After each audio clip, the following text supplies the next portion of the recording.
விட்டாராங்க.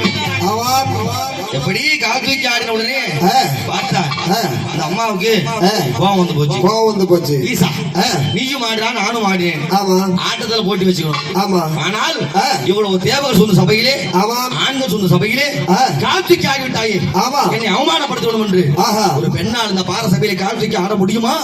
அப்படியாக நானும் ரபச்சல் என்று சொல்லக்கூடிய பரதநாட்டியம் அடிந்து வந்து ஆடுகின்றேன் சிவபெருமானே என்று தாயார் கீழே இறங்கி ஓட சக்தி உமையவர் தோற்று விட்டார் என்று தானே. அனைவரும் சிவபெருமானுக்கு இல்லை என் தோல்வி நான் ஒப்புக்கொள்ள முடியாது.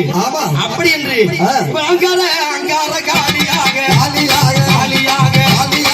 அன்னையவள் உருவெடுப்பார்.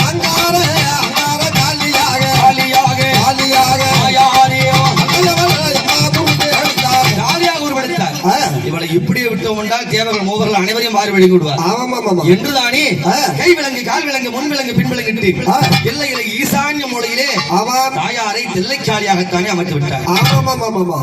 பரமசிவம் போய் கூப்பிடுறாரு, பெண்ணி பார்வதான் சாமி வெற்றி தோல்வி எல்லாம் முடிந்து விட்டது. நான் கணவன் நீ மனைவி, நான் சிவன் நீ சக்தி, சேர்ந்திருப்போம் வா என்று சொன்னார். ஒரு காலம் முடியாது.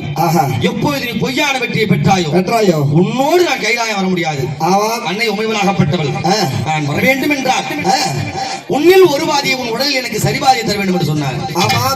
சக்தி இல்லை சிவமலை என்பது உண்மை என்றால் ஆண் இன்றி பெண் வாழ முடியாது, பெண் இன்றி ஆண் வாழ முடியாது என்பது உண்மை என்றால் உன் உடலில் எனக்கு சரிவாதி பிரித்தர வேண்டும் என்று சொன்னார். சரிவாதி தர வேண்டும்.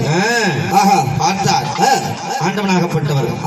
அடி பைத்தியக்காரி, சரிபாதி என்ன? என் உடல் பொருள் ஆவி அனைத்தும் நீதானி. என்னுள் நிறைந்திருப்பவள் நீ அல்லவா? சரிபாதி என்ன? இப்போதே தருகின்றேன் என்றுதானி. தன்னுடைய உடலில் சரிபாதி கொடுத்தார் ஆண்டவன் சிவசக்தியாக அர்த்தனார் ஈஸ்வரராகத்தானே தோன்றி அகில உலக மக்களுக்கெல்லாம் படியளந்து பாதுகாக்கின்றார் ஆண்டவன் சிவபெருமான். அன்னை பார்வதாதேவி